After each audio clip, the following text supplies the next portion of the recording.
We're going to talk about digital inking and modern productivity today. I'm going to kick us off and spend most of the time talking. Sorry about that. But then you'll get Anthony at the end showing some really cool things on that big machine there. But I want to tell you a little bit about how we define modern productivity at Microsoft. Hence, that's why it's in the title, so I thought I'd start there. And what we call digital inking. That's this weird phrase. And so I'm not sure you know what it is. So I'm sure we all know what this is. Heck, I'll even pass this around. But that is not just a pen. It's a digital pen. It does not work on paper. It only works on screens. So how many of you take notes on paper? How many of you take notes exclusively on a screen? Okay. So we're still seeing the majority of people take notes, thank you, on physical paper. So there's a lot of reasons we do that, one of which is that's what we grew up doing.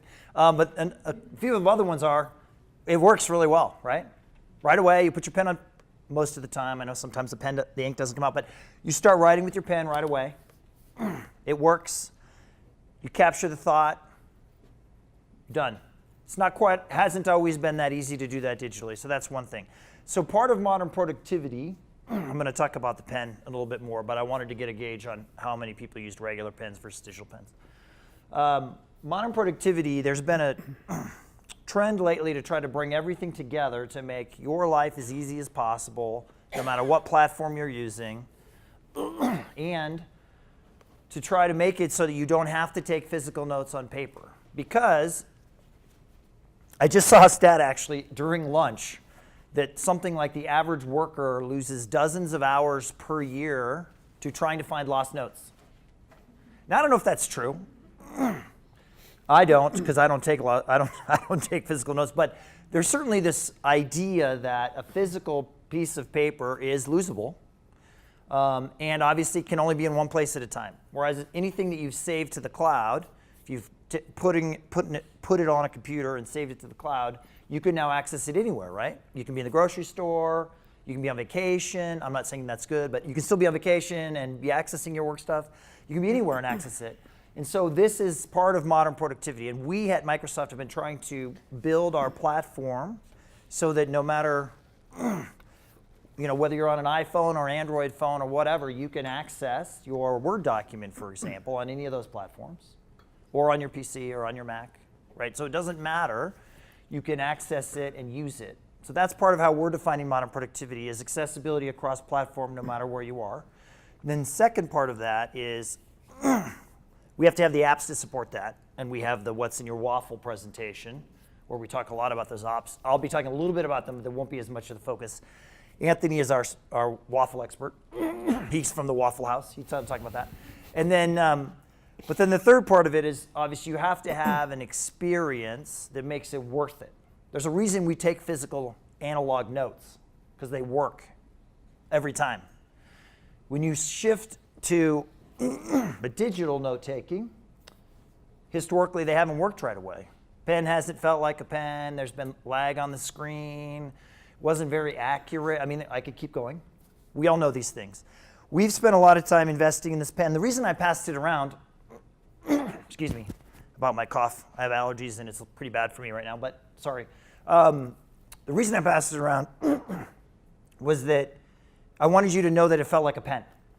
First thing, when we first started coming out with these digital styluses, they weren't pens, right? They were super thin, and they don't feel really good in your hand, and they're hard, and everyone was like, I prefer my normal pen, thank you. So we've spent a lot of time to make this feel like a pen, right diameter, right length, right weight. You can try out later, but it should feel like a pen on the screen. We've spent a lot of time understanding what's the feedback that a piece of paper provides to a physical pen, and how do we mimic that digitally so it feels the same. We even, there's a bunch of different devices you can use a pen on screen for.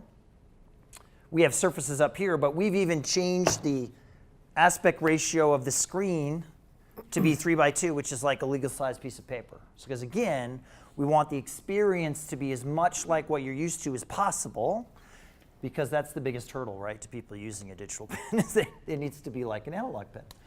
So that's where we're going to start. We think that this is a critical component. And it's not just about note-taking, right? We're going to talk about Photoshop later. We're going to talk about my favorite subject, which is math. How many people love math? Oh, there's a few. Nice. So I'm an engineer by education. I took a lot of math. I don't know if my kids like that yet or not. You just made his day. Yeah. Nobody Four raises people their in here hand made my when day. He asked that question. That's usually it's a rhetorical question. I ask it and nothing happens, so great. So we'll talk about it in math. But again, in math and science, right, if you're taking a math and science class and you don't have a computer that can take digital pen, then you're of course taking physical notes. You have to. We all know this. So I'm going to show some examples about that. But I want you all to know what you can do now with the pen on screen, because I think it will make you more productive. Of course, you're using cloud-based solutions, hopefully. Office 365, which auto-saves to the cloud, so that then you don't have to worry about saving and transferring files and all that stuff. It's just going to be there. How many people are using Windows 10? Okay. So I don't know if you just noticed that, but I just logged in. Did anybody notice that? I didn't type a password. How many people use their face to log in on Windows 10? All right, so pretty cool. I just logged in with my face, and in fact, this is going to go dead soon, and we'll see that Anthony won't be able to log in because I've done that on purpose. And so then I'll have to log in. But again, for security, super hard to mimic someone's face. You can steal a password. That is possible. You can also forget a password. I'm told that it's about what? $40 per help ticket to reset passwords. Yep. So again, you don't forget your face. It's there. So that's another part of modern productivity. A picture will not work because the camera senses whether there's blood in your iris.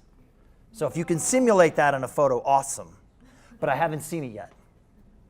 And so a mask that was made to fit the same configurations of your face. Yeah, but you Even gotta have identical blood. twins will not work. Correct. Cool. Can distinguish between identical twins. By the way, I go on a few tangents. It can also tell whether or not you're pregnant because the blood in your eyes change. So people have found out they were pregnant that way, by the way, from their photo not working and logging in. But again, that was a tangent, but fun. All right, back to digital productivity. So the first thing I'm going to do here is I'm going to project. I'm going to use my machine to project wirelessly. This is a place where K-12 is ahead of higher ed, by the way. I've met one institution in my 15 states that I cover that has wireless projection consistently across the university campus. Now, why does wireless projection matter? Any ideas? How does it help? Yes, I'm mobile, right? So if you're a troublemaker, and I know that, I can be over here. I can be looking at you the whole time, right? I don't have to be stuck where Anthony is.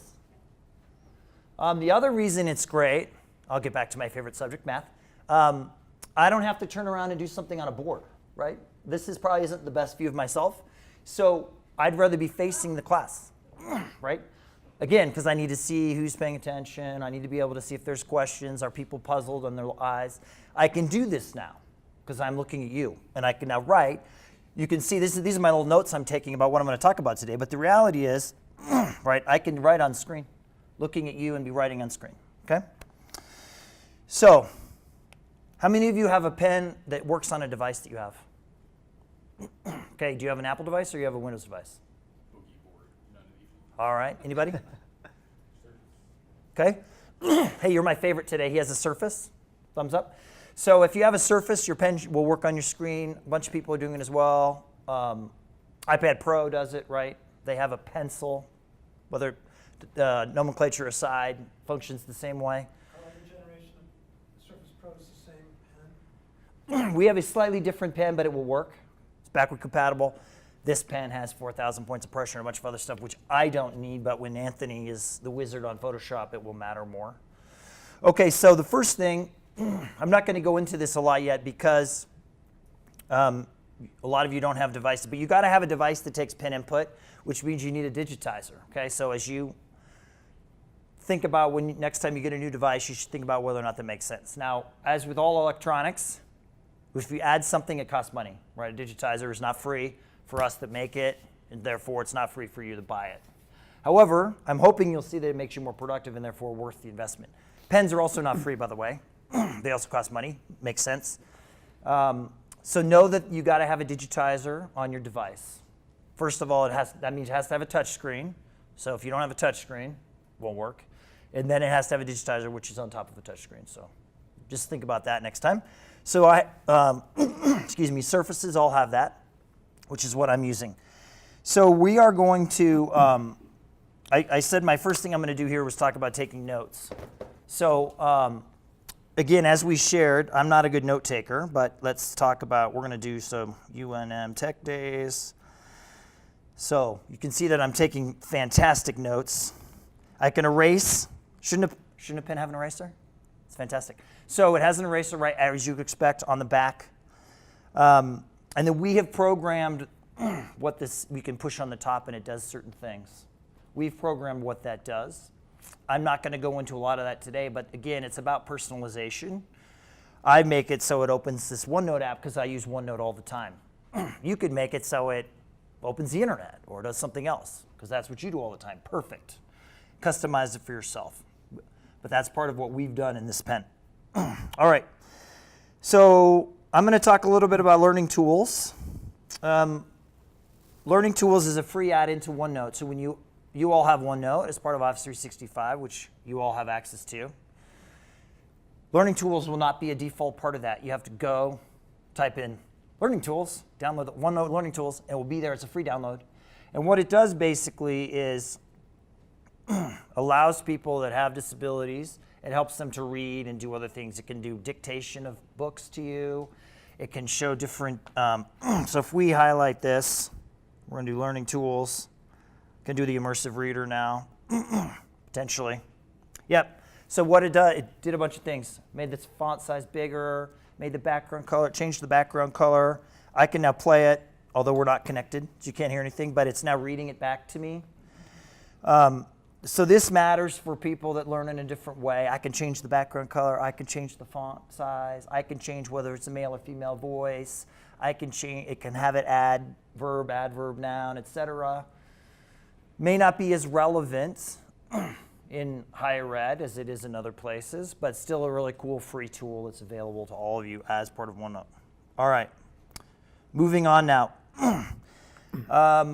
This is going to be very relevant. So I have 3 kids, and I travel a lot, and so one of the problems that I have is that my kids want me to review their homework.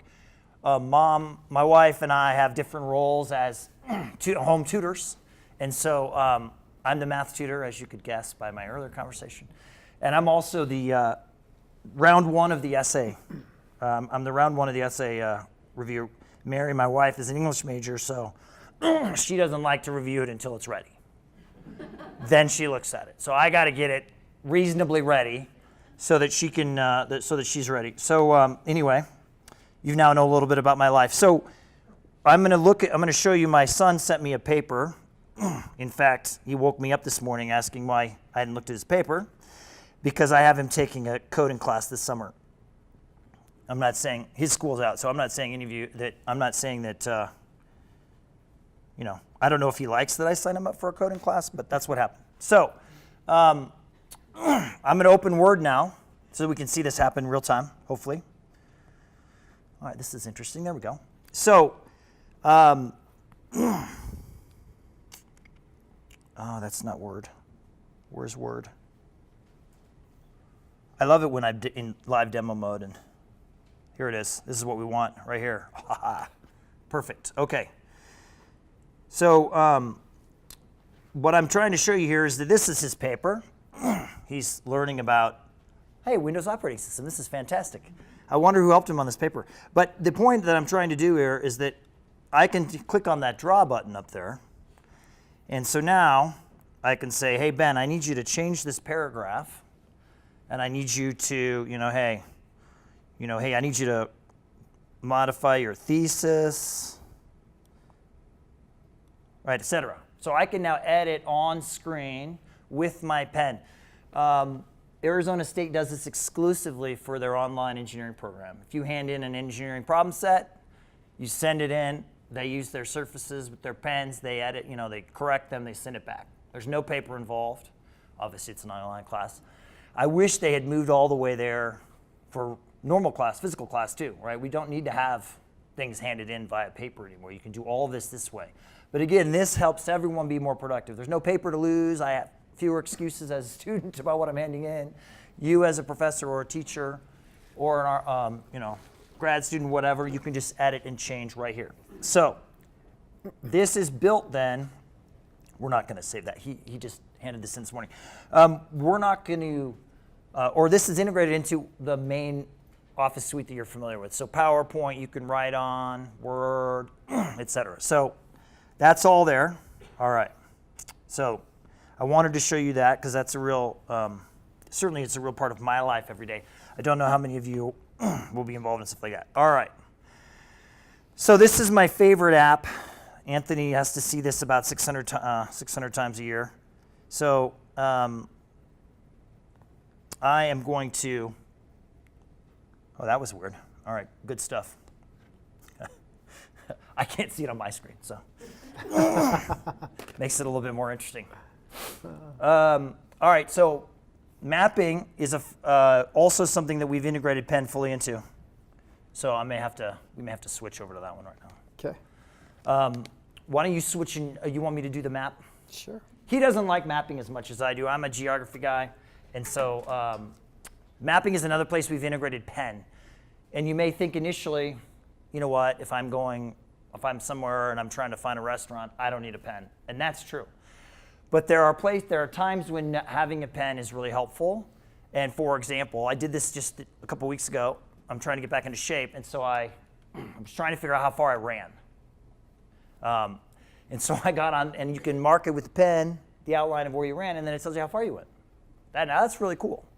You can also use it to track distances easier across. So somebody did it on campus. We were up at in University of Colorado, and they started saying, well, how far is my commute? Because they're a college student. I got to walk. How far is it?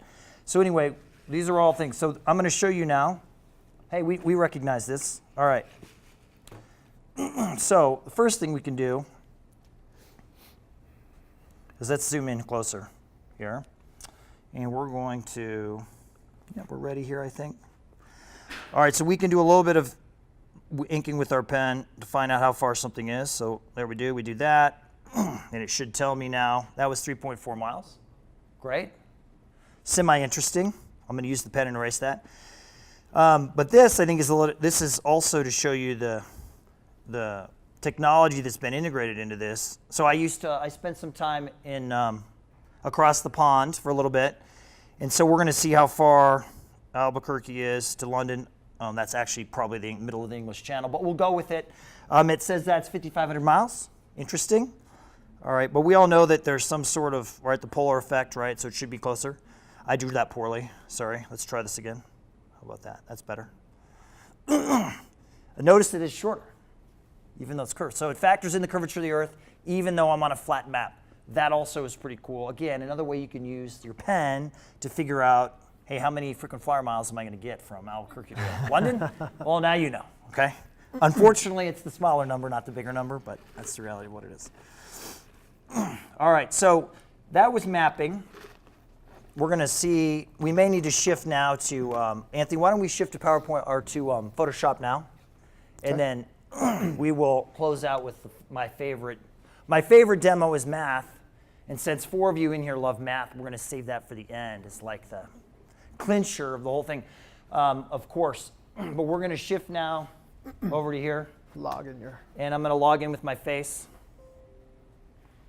And then we're going to go from there. Oh, you set this up. All right. Do you know your password? I got to get my password here. All right, there we go.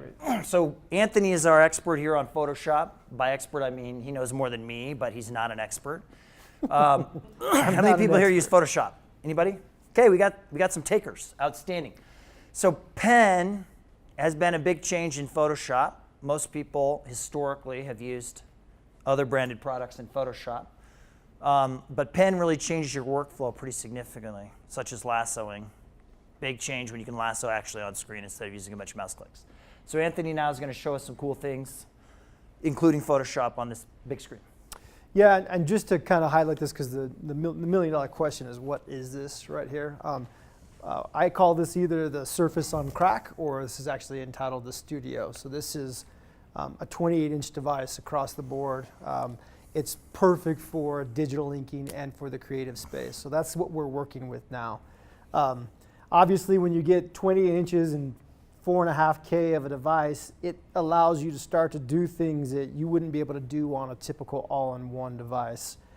So in this case, let me come here and open up a new page. But when we start talking about some of the beauty and benefits of being able to digital ink, and let me connect so you guys can all see here.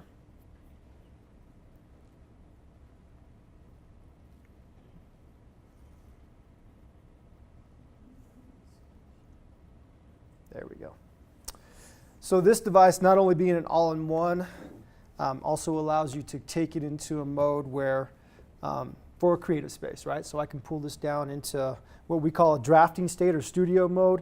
And now I've got a perfect canvas here for digital inking. And you saw some of the graphics and some of the art that was done before. But in this case, obviously, I choose the correct pen.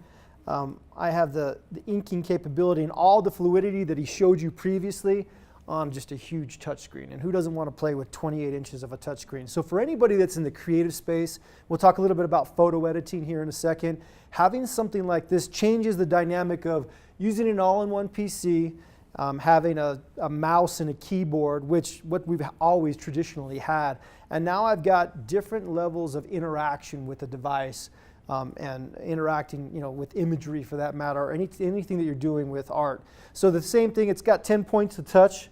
So I could obviously rotate things with my fingers, and then I can fully engage on a device like this with my pen, right? So what this pen does, and Dale spoke to it, but technically, when you have a digitizer, this device or any of these devices that we're talking about identifies when this reaches a certain point in terms of proximity, and it turns this display off to anything but this pen.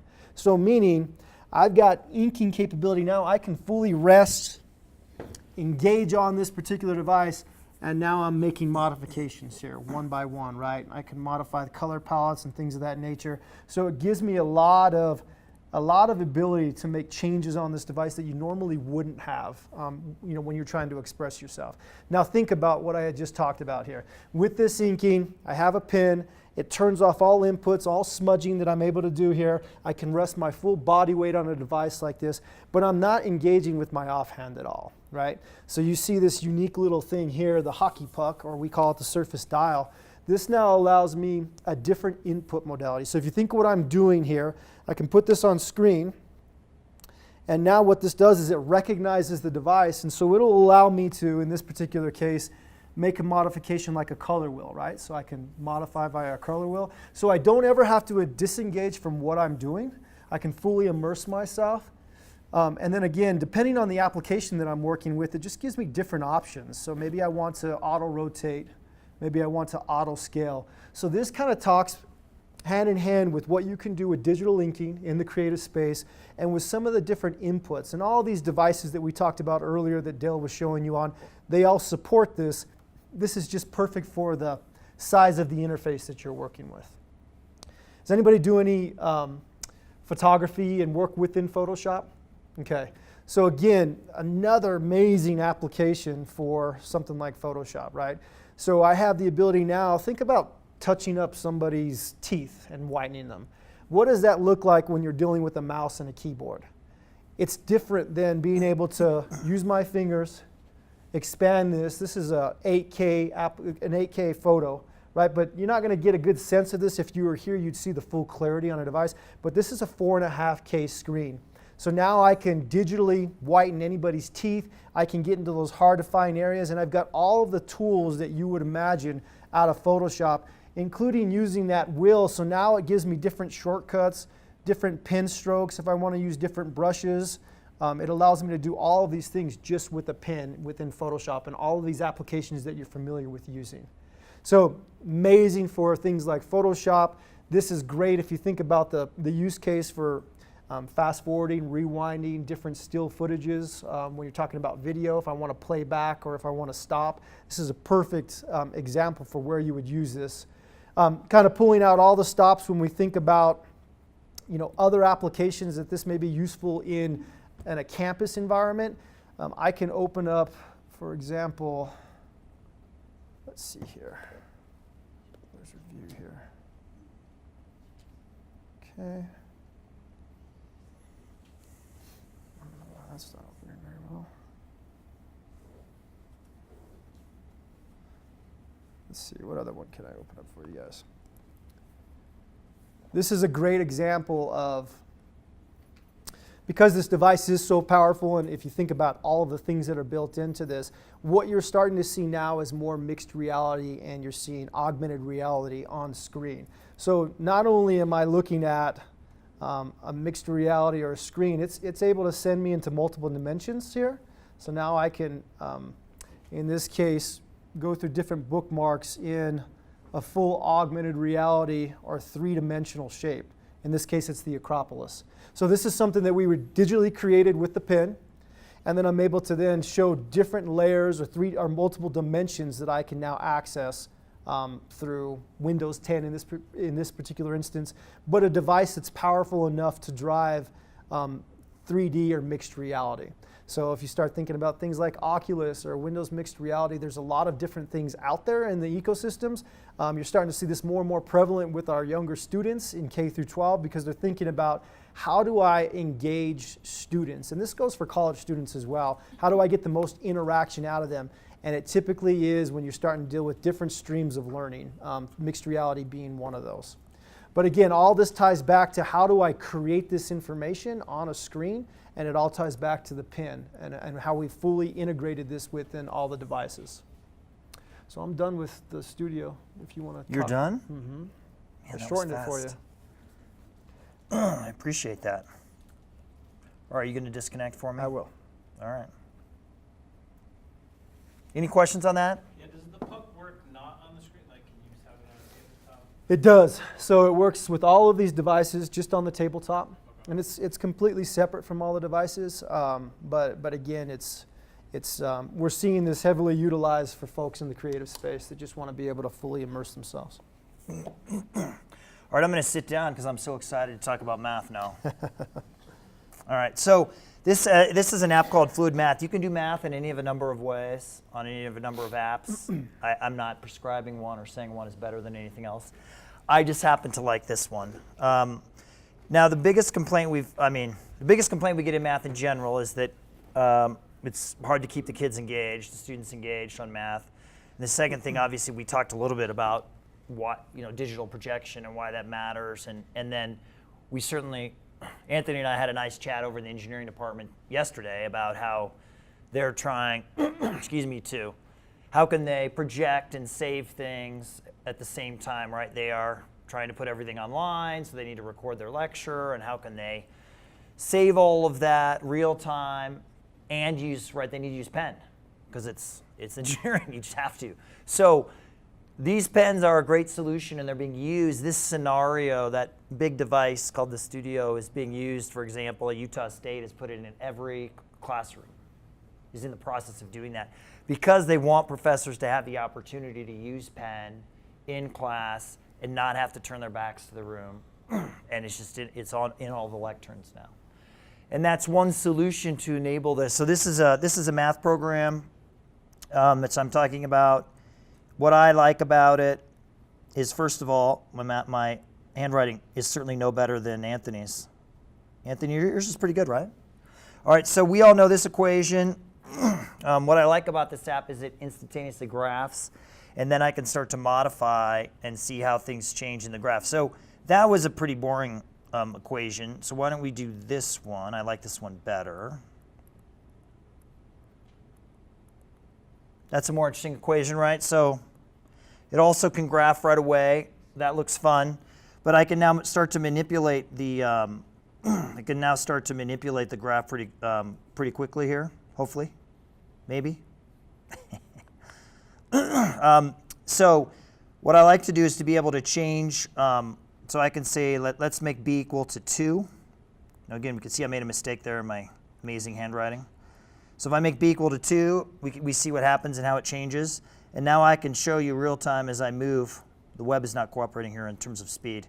But I can, as I move this, it real time changes the graph as I'm changing the variable.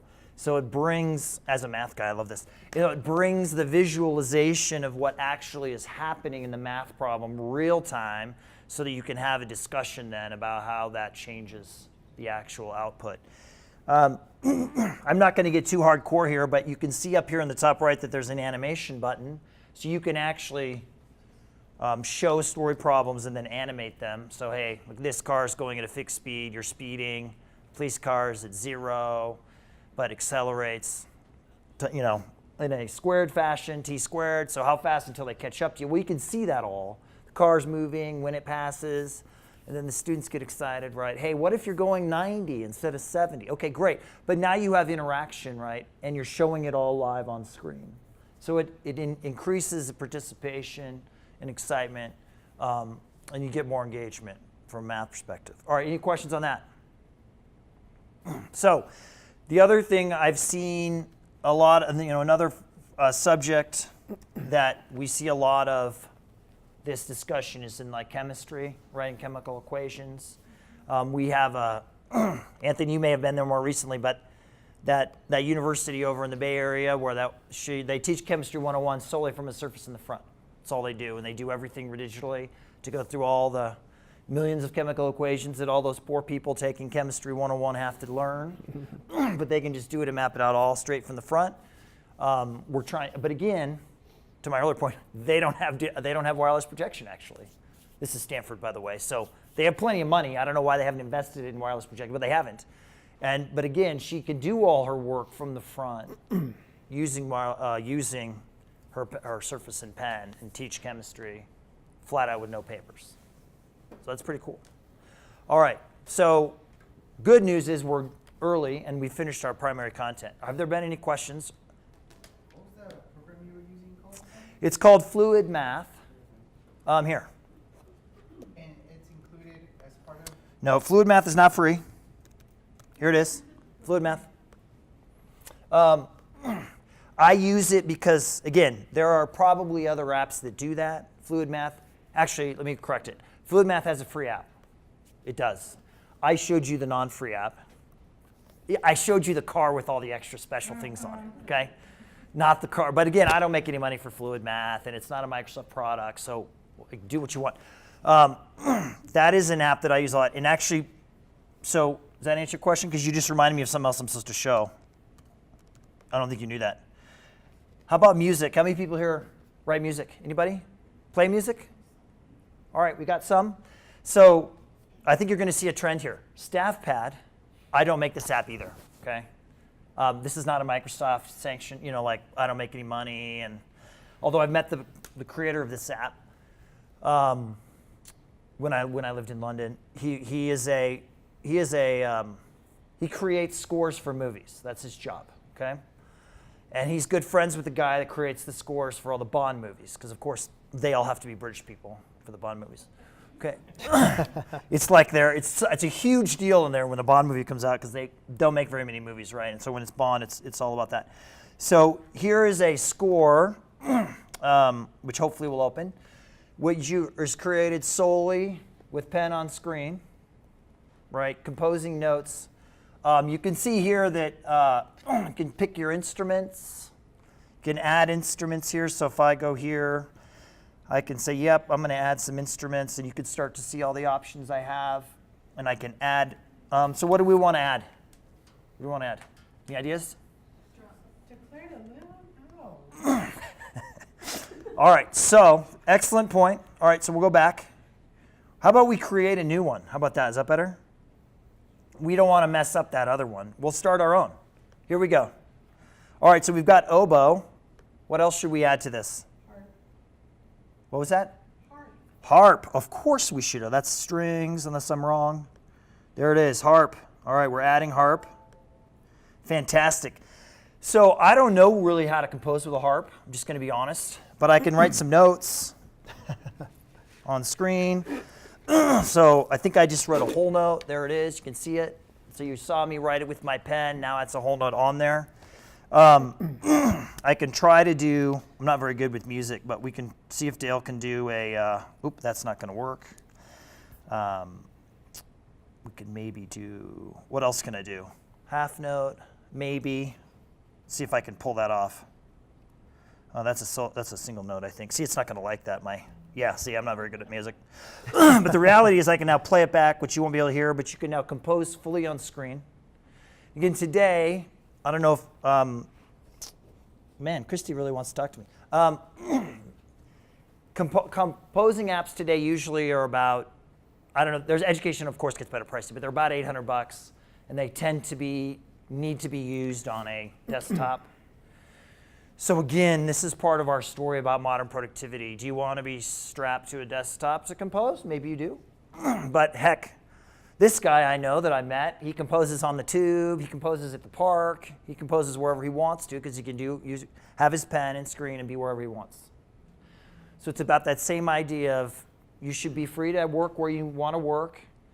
You can access this from where you need to, and it's pen on screen so you don't have to have all this paper. You don't have to turn your back to the class. So that's another one. So again, any subject where you tend to use pen a lot, this idea plays through really well. Disconnect and I'll show a couple. Oh, you're going to show some other fancy things too? Not? All Since right. We got some time. And then, of course, you guys can come experiment up here in front too later at the end if you want to see how these devices work and experience the pen firsthand. I want feedback on whether it feels like a pen on screen, whether you're getting the results you want, what you expect, okay? Since we got a little bit of time, I'm going to talk about a couple of different time savers and how the pen can make use of a lot of just common use cases that we have today. The first thing I want to talk about, and all these applications in this case are going to be free, right? If you go to the Microsoft Store, because we saw a lot of Windows 10 users in here, Microsoft Store has an application called the Whiteboard. It's a whiteboard app that's in preview.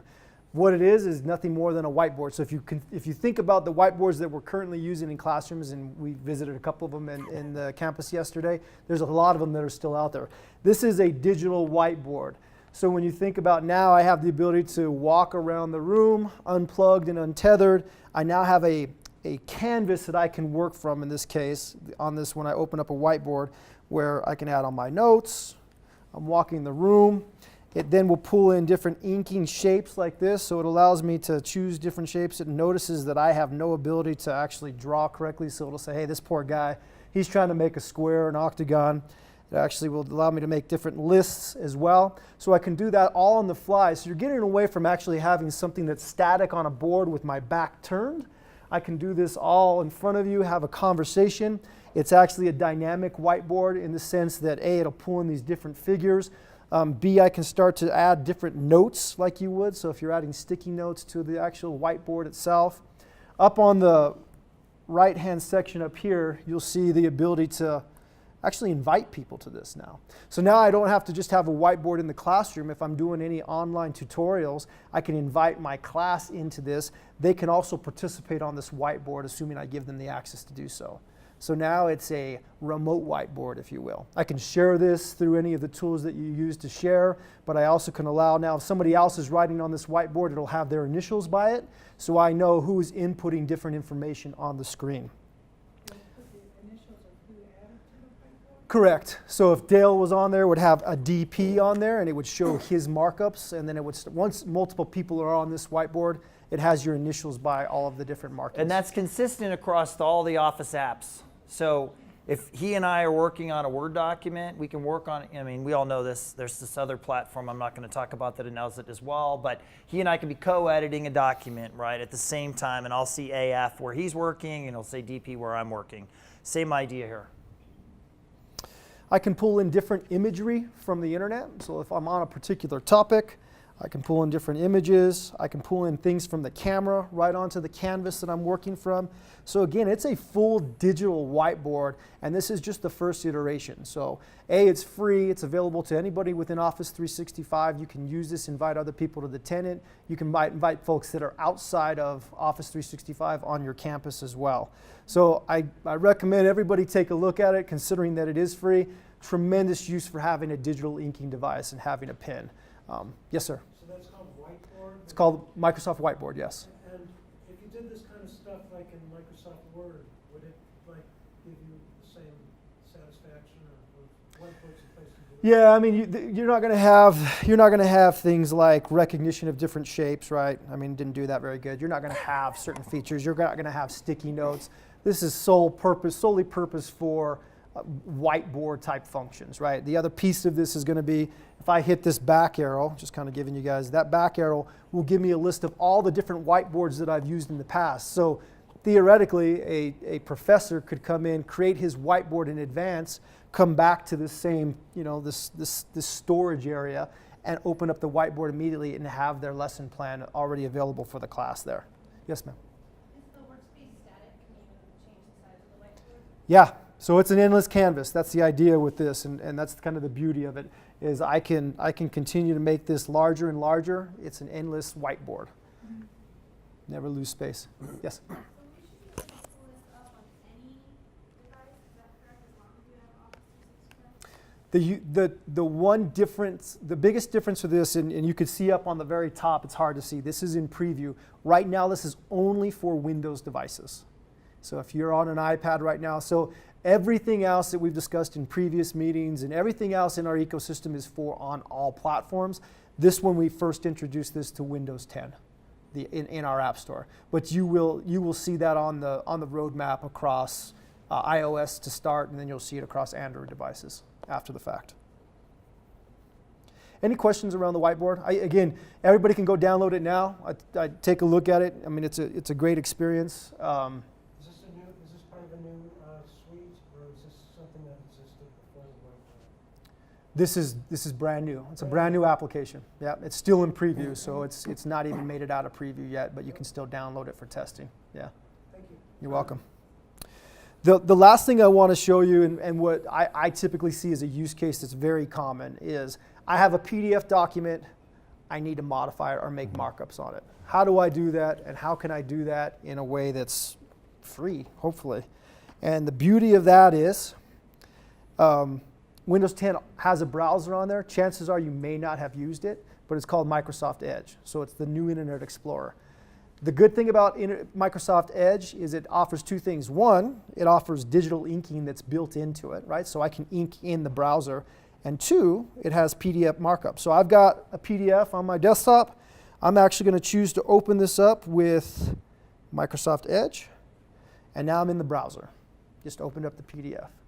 So the point that I was making earlier, if you look up on the right hand of the screen, this portion here, you'll see that there's an inking icon. And once I select that, in this PDF now I've got full autonomy to actually mark up this PDF. Free. You don't have another application. You don't need Adobe PDF. I don't need Drawboard, any of these different applications that are paid for. That's immediately available in the browser. It's available on all Windows 10 devices. It comes installed. And at this point, any markup that I'm doing, I can then, if you look at the toolbar here, it allows me to save right up here. And so it can save all my markup. So for staff and teaching, we're always dealing with PDFs. It's an amazing free way to mark up PDFs without having to transition them back to Word or get an application that typically are pretty expensive in order to do that. So that's a little cheat that you guys might not be aware of. Yes, ma'am? Can you use that even though you don't have a pen? Or you have to have the pen? Do you have pen? Do you have touch screen? No. Okay, so I don't think you can. Could you mark it up with a mouse? Now, so if you look on the right-hand side, you'll see there is a finger here, right? But I've got a touch screen, so I can still mark up with my finger. It's right up on the top right-hand, right by the X, just to the left of the Anthony, X. can you do this with a mouse acting as a pen? Can I circle with a mouse on Edge? Yes, you can. So you could do it with a mouse. Again, That's not super intuitive from a use case perspective, but yes, you can do it that way, absolutely. And then Anthony, you made me think of something really good. Can you show them how to ink on a web page? Sure. Since you're on Edge already. So the Edge, I'm anticipating most people in the room use a different browser than Edge, and that's fine. As Anthony said, we've built inking into Edge, which means that if you want to do what we're going to show you, you need to use Edge. I don't care what you use other times. I mean, I care, but I'd rather use Edge, but use whatever you want. But for inking, you need to use Edge. So we're going to show you a couple things. I'd show them reading mode, Anthony, and then I would show inking. Yeah, I'm a 49er fan, so I'm actually, this is awesome. I'm excited that Julian this guy's Edelman, this is suspended, great actually. news, That's right? great. All right. But the reality is, even though this is our marketing that's being done, sometimes that gets in the way of what we're trying to actually view on the screen. So a couple of points to make. One, Edge also offers, what he had mentioned is called the reading view or reading pane. This particular, so this does not offer it. Let's see if one of these other ones will. You got to go to my favorite site to get it. This one offers it for whatever reason. That site didn't. So there's going to be a ton of different advertising or marketing on this. On the top right-hand section, you'll see what looks to be a little book. It's up in the URL.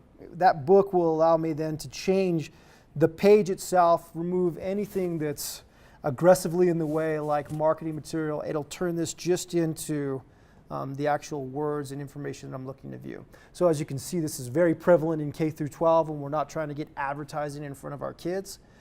There's a lot of things that Microsoft allows you to do to kind of get rid of those things, but inevitably they always come up on web pages. Obviously the internet is pretty prevalent with any of the instruction or curriculum that folks are doing. So this is a great way to get all of the noise out of the way, and you can do this with almost every single web page that's available today.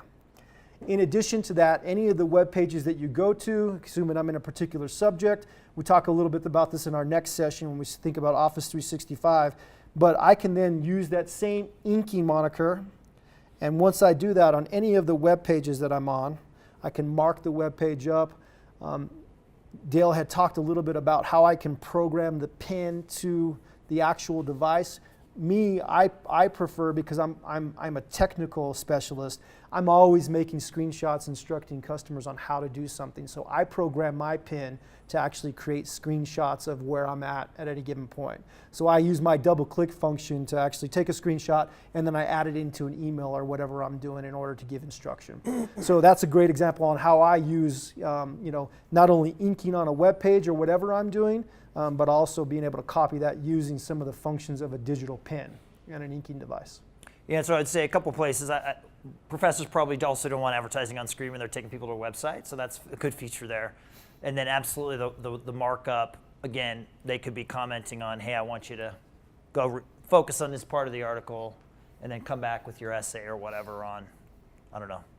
I was a math guy, not an essay guy, but you get the point on the marking up of the web page. And then a lot of the other features that other browsers have are now being built into Edge. So Edge is, first of all, the fastest browser on Windows 10. Again, you can use whatever browser you want, but Edge is the fastest one. And then two, we now have a pretty good, I don't know if language translation is important in some scenarios, but we have it fully built into not just Edge, but into Skype now. So in theory, you could speak to me in Italian, and I would hear it in English on the other end of Skype. So it's pretty cool. We've had a lot of K-12s, and it might be relevant here too, that where there's a language barrier between teacher and student or teacher and parent. And so they can use this as a way to communicate in their natural language, yet you hear your natural language, which is crazy, but it's happening. You can absolutely use that today. Again, doesn't have to do with digital linking, but it's about modern productivity and how you can communicate better. Yep. 2 minutes. And that's through like Skype 10? You can use, does she need to use Skype for Business, or is it just Skype? For translation? Is it in Skype? I think it's in Skype for Business, which I know I'm pretty sure you all have licensed, so you can use that. And they're You're talking about for the translator? yeah. Yeah, that's free. It's just a free download. Yeah, there's no cost to it. And to his point, that same back-end service, I'm on a web page now. If you look at the right-hand side, there's 5 options down. It's a read aloud. So I've got a translator built in So it's actually going to translate what's on the web page or any web page that I'm on. It's going to read back to me. So when you think about what, it's reading back, I just don't have volume turned up. What Edge provides that others do not, in terms of some of the functions that may be useful with some of the common things that we're talking about, there are quite a few features out there that may be applicable to your day-to-day. So just something to keep in mind. All right, I think we have 2 minutes left. So any final questions? All right. Thanks for your time. Feel free to, I can give you my card if you have any questions you don't want to talk about in the room, or you can come play with the devices if you want. Otherwise, if you haven't come to What's in Your Waffle, we'll be here for that session next. Thanks, everyone. Thank you.